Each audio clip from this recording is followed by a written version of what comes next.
So I'm not out shooting sunrise for the stupidest reason ever. I can't find the car keys. I have no idea where the car keys are. I had to tear this place apart.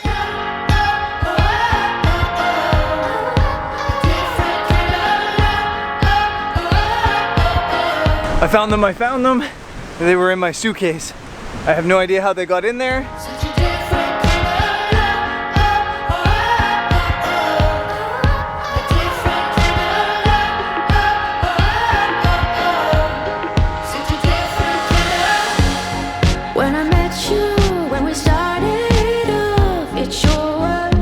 Looks like Adam, who was on yesterday's episode briefly, is here as well. Company, which is always good at a photo location. Yeah, let's get the gear set up.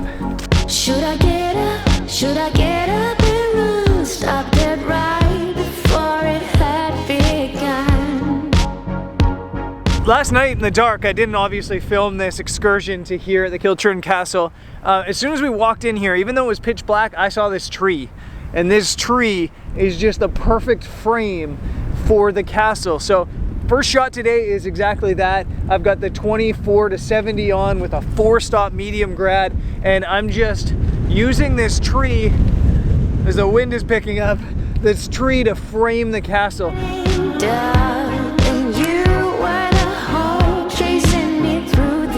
I am now going to try to get something a little less obvious, maybe walk down the shoreline and try to find some leading lines.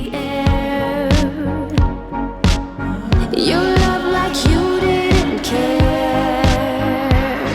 So Adam's found these reeds that are really cool. This could make a really good image, but the problem I'm seeing is the reeds kind of lead away from the castle. There's no obvious leading line that points right at the castle, which is what you want. The other problem is it's raining harder now and the wind is picking up. I think we're gonna wait it out, honestly. I have faith that good things are gonna happen. We're kind of in what feels like a cloud. It feels like we're in a cloud right now, and I feel like it's so windy that it's just gonna knock this cloud out and it's gonna be beautiful in about 10 minutes.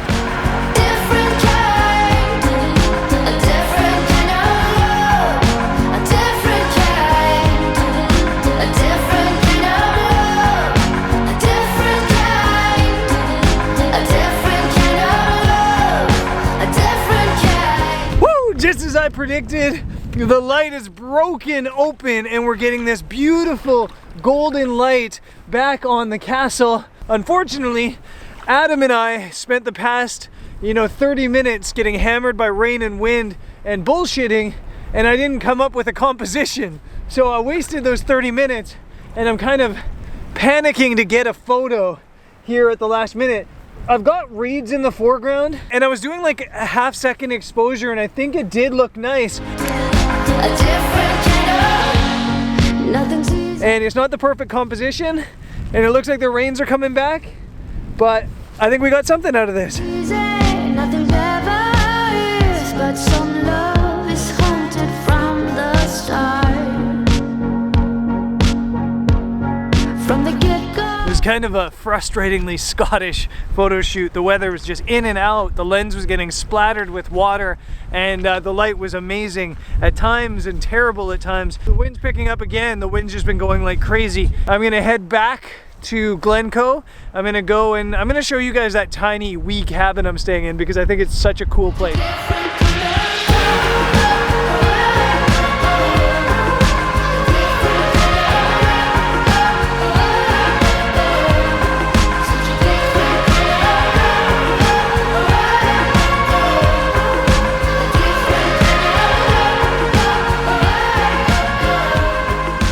So I'm back home at my wee lodge at Riverbeds, and I'm gonna show you the place really quick. Sorry about the mess, but that's what I do. So tiny house, Riverbeds, there's all sorts of storage space, closets like crazy, drawers. The lighting is all over here. I'm not really sure what they do. This one's the on-off switch, but you can dim it if you want to get a little bit romantic. And then there's color lights as well, so you can go like, you spin the wheel and then the room goes to whatever color you touch. So you want that room to be green, you can get that green vibe. You want that red vibe, you can go like that.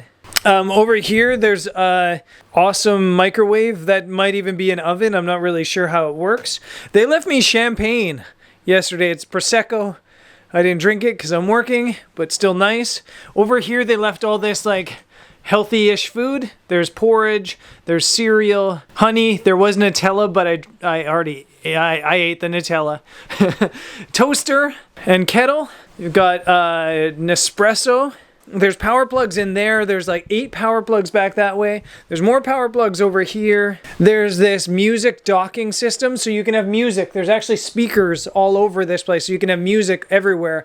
It's got an iPhone one plugged in, but there's also an Android wireless charging. So if you have a wireless charging device like an Android phone that does that, or my smartwatch, it'll do that. That's the Nutella I ate. And then a little TV.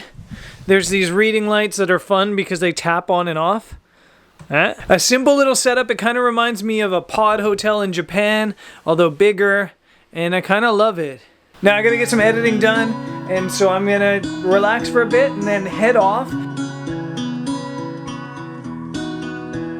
Your touch in my hand, your wave defeats my land, my life. So one thing about doing travel photography rather than kind of typical landscape photography or fine art photography is you have to photograph recognizable places. That doesn't mean shooting the exact same photo everybody else does, but it does mean that you have to find places that are recognizable. Behind me, a really popular location here. One of the most popular landscape photography locations anywhere in Scotland.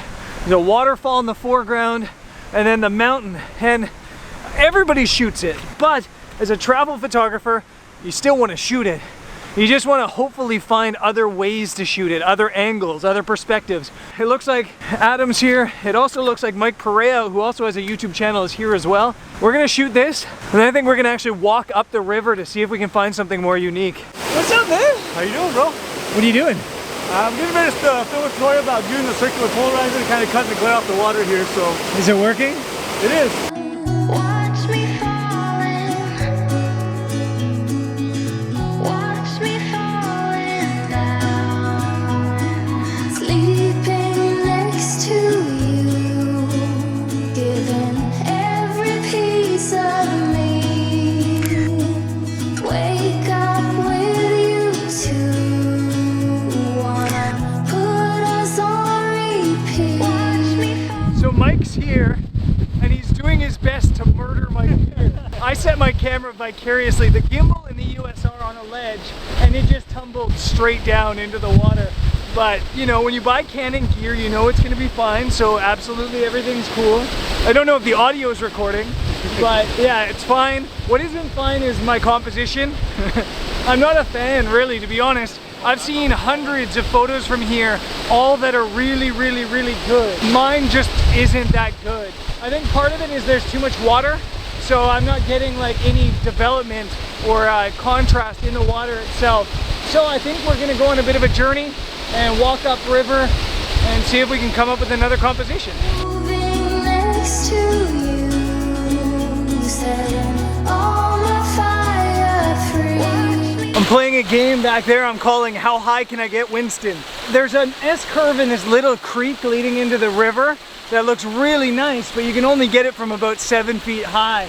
So I've got the tripod way up there, and it's a simple photo, not exactly what I was going for, but I think it does work. When we beat us two, taking all the time we need tonight.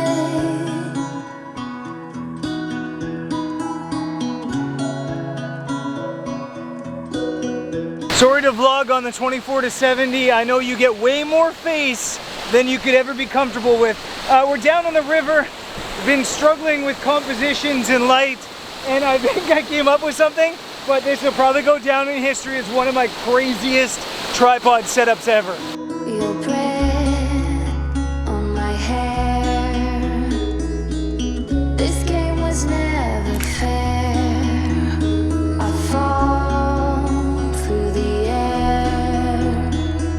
Say my name like it's a prayer. Watch me fall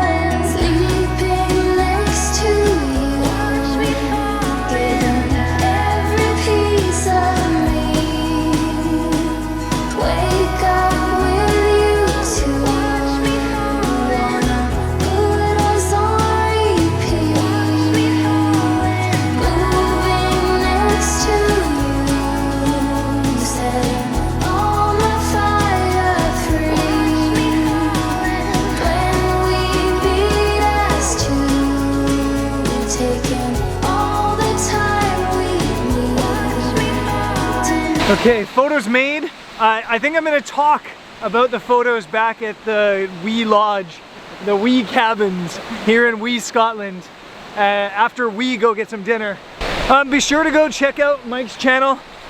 He does landscape photography, Arizona, US, and I guess now in Scotland. Now Scotland. Go check out Adam's channel as well. Chris, you don't have a channel yet, do you? He's on mine all the time though. Chris hangs out on Mike's channel making faces. And yeah, so we're gonna go get some dinner and then I'm gonna talk about these photos.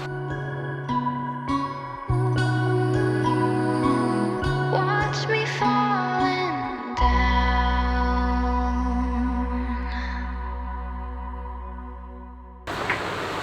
Okay, here's the thing. If you like taking pictures, you go out shooting your photography because it gives you happiness, but you don't have any intention of selling photos, you just like being out in the field, you love photography. Keep going to shoot iconic places. It's totally fine. There's nothing wrong with that. If you want to go on photography scavenger hunts where you go and shoot the most epic, iconic places in the world, keep doing it. It's totally fine. There's nothing wrong with it.